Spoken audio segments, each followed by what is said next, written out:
Okay, random thoughts. Hmm? Do you think Javad and Noah would have made a good couple Why not? if things didn't go south? Bro, they should have. They should have made a very nice one. Although No's mind, I feel like No need a little bit more pushing to actually get her to that point. Okay, there was that. Assuming if there was no issue with her family. With her family, I think her family. Bro. I think she's a very focused lady. Exactly. Her goal was to get her family out. Her brother not get conscripted. Hello, welcome to FONIS Lens Breakdown. I'm Undukunebe Chukwudevidu. Your friendly, not so friendly, Vigilante, thereabouts. So I'm here again on Daduras this time around. I managed to get away from one of my captors, but as you can see, one is beside me, and we are here to talk about. We are here to talk about Ninth Agent Season 2. I thought you'd not give me space to talk. Okay, yeah, well, here he is, so Here I am, Agent West, reporting for duty, here with you guys once again. Yes. Won't you confirm that I'm under duress here, so whatever I say here will not be held against me? Oh no, it will. Trust me. This is what I get for working with the FBI. Pretty much annoying, but okay, it's alright. Okay, so if you haven't seen, stay where you are. Okay, good. If you haven't seen Ninth Agent Season 2, this video will help you make up your mind if you will or will not. I suggest you should explore. And if you haven't seen our previous episode, please go check for it. And then if you haven't seen Season 1, please go see Season 1 in order to better understand the dynamics that we'll be exploring in this episode. Thank you very much. Now, Season 2. Season 2. Where do we start from? Where exactly? Okay, first of all, I'm just going to rant this out first of all. I feel like I need to have a word with the writers because I need to know what they smoked or what they sniffed. Bro, at this point, it's very important. Because while Season 1 was quite beautiful, catching and engaging, Season 2 was equally engaging, but then... Not equally.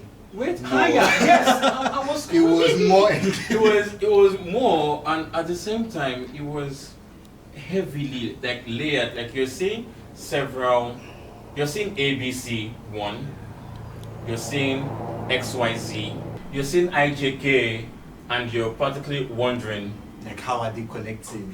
How but do you get somehow there, and you literally have to listen. The last movie that made me really have to listen, I mean, I've had good movies that make me really listen a lot, but the last series that made me really pay attention to every single dialogue was Game of Thrones. Real. I totally agree. Alright. Exactly. So, Ninth Agent Season 2, you really have to follow it clip for clip, sentence by sentence, facial expression by facial expression, undertone of facial expression versus undertone of facial expression. We get the gist. Very good. Now that we've gotten out of the way, we get to see Peter and Rose in this new season.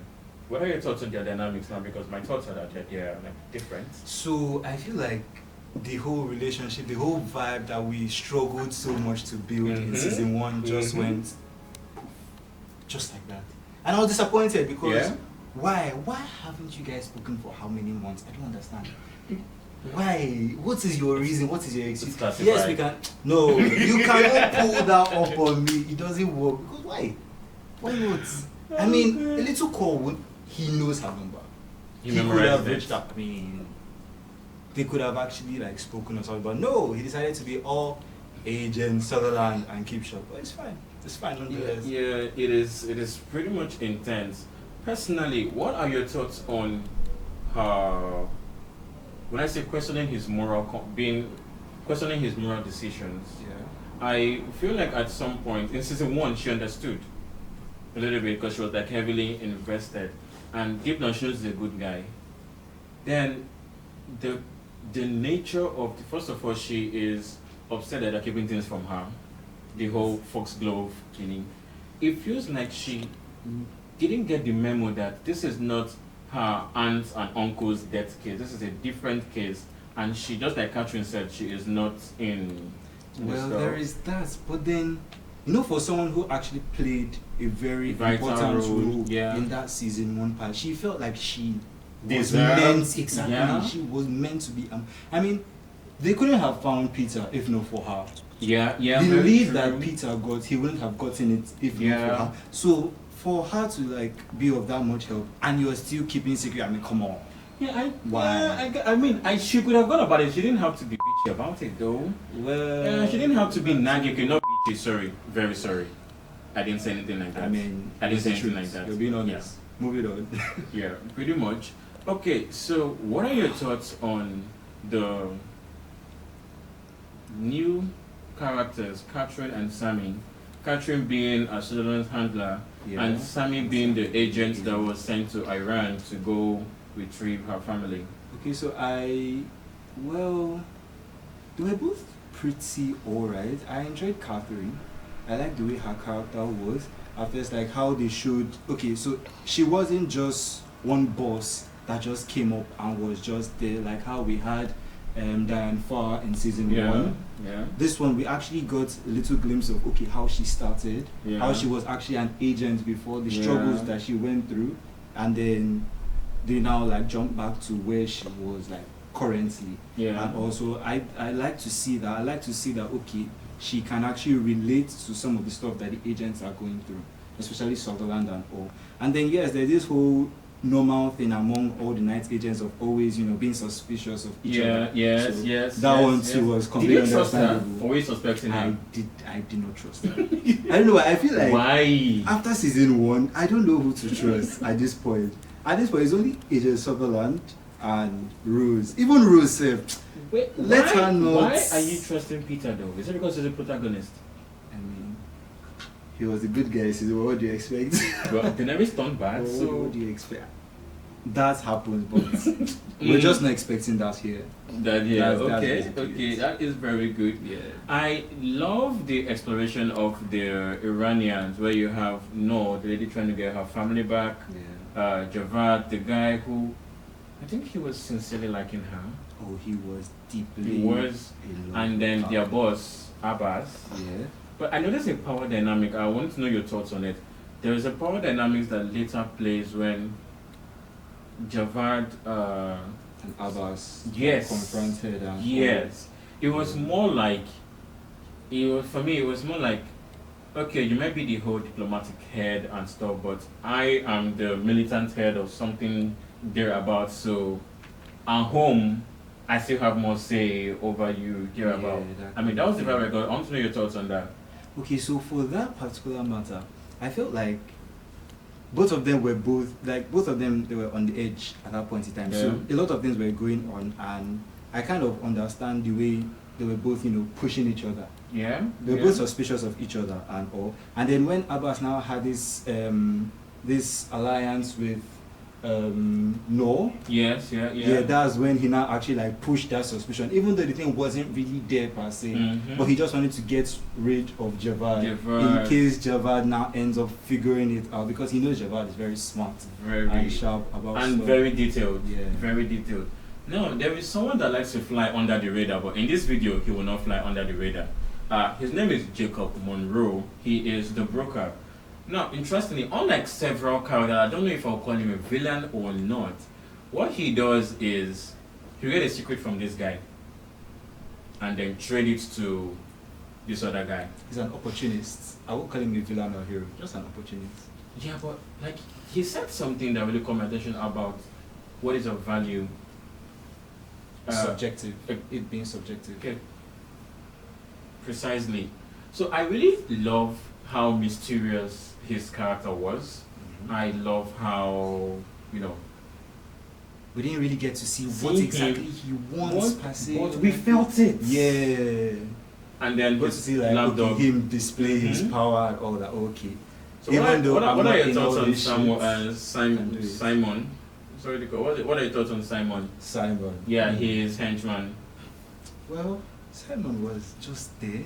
He was a good henchman, let me not lie. He was, I mean, compared to like all the henchmen you usually see in like different movies and all, he Yeah. was, I mean, he could play the role of the boss quite well. Yeah. With the whole mind games, he wasn't as intelligent, Yeah. but he was good.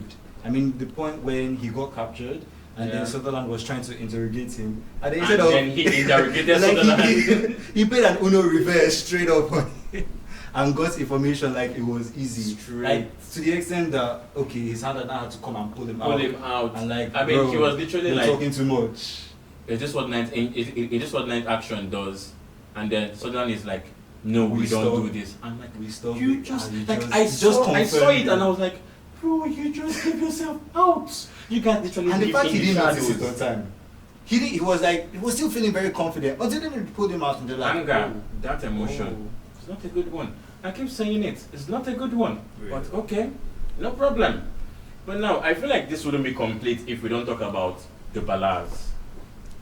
The humble ballads. They're not humble. They are not humble. Who does The them? humble ballads. Who I does mean, them? at least one of them was trying to be. To be. Try. Okay, so to create context, the Victor Ballas, according to the story, was sold a chemical compound called KX. Yes. Which he used to, kill off a couple of his hometown people. And the whole UN, they put him in like war criminal, war jail sort of thing. And the UN denied America's participation in it. And that is the root of all evil in this series. That's basically the main cocoa. Like that's where it all started from, and then we just started seeing a lot of stories springing up here, there, Like Just a branch, connected there. I'm telling moving you. and connecting differently. So, what are your thoughts? Let's start with, no, let me be very soft. Let's start with Marcus. What are your thoughts on Marcus? Marcus. Mm. What vital role did he play again? Yeah, pretty much the bearded one. The Thomas was the manson, so the one his cousin. Marcus was very much authoritative, let me say Yeah. that. And I feel like both he and his men would have been more loyal to Thomas, assuming if Thomas actually stayed and actually like played his role properly as Yeah. the heir to the family and the throne and Mhm. everything, royalty and all. But because of that mess up that Thomas did, Marcus didn't trust him, no one trusted him, and everything just went AY with him. And then dying minutes, he wanted to be good. But it didn't work out. Interestingly. It was not even going to. I feel like bro was very naive. I mean, come on. We have planned something. We have gone almost done. You're now telling me I don't want to do. I'm in charge. Who are you? Who are you?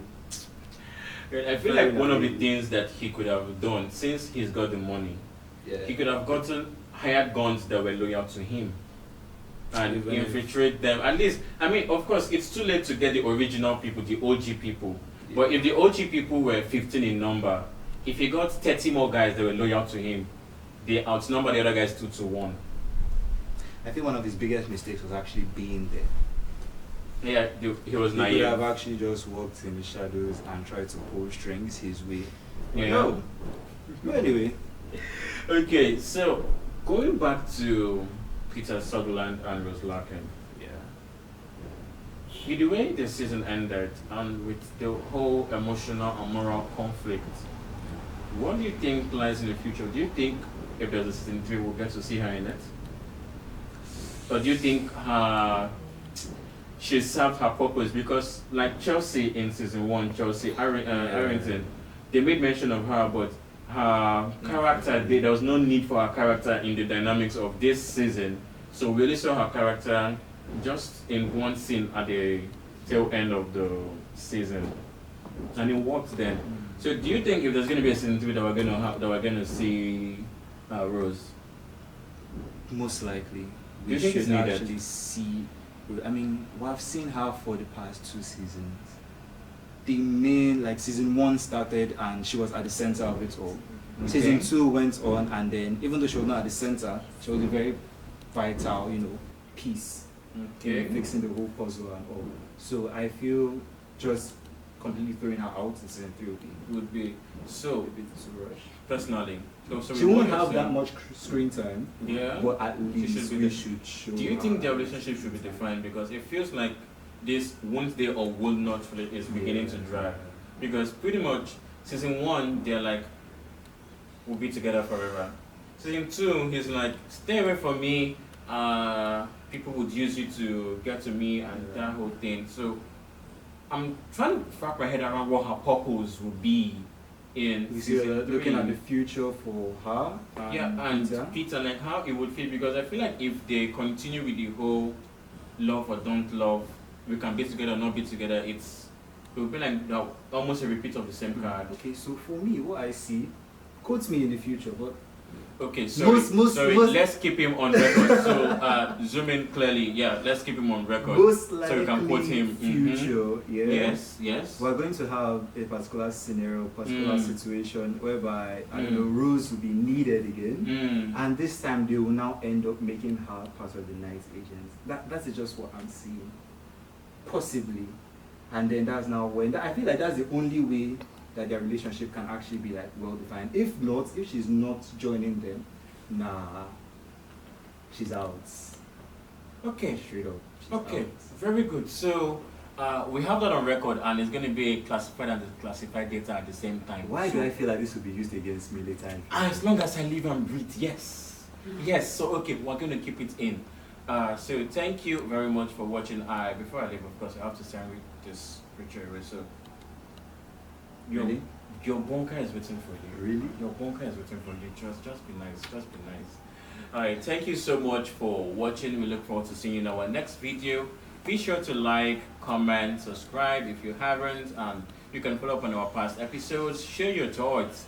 We would love you to be a part of our family, and and also if you have recommendations or movies you'd like us to talk about and rant about, please be sure to let us know. I will see you around.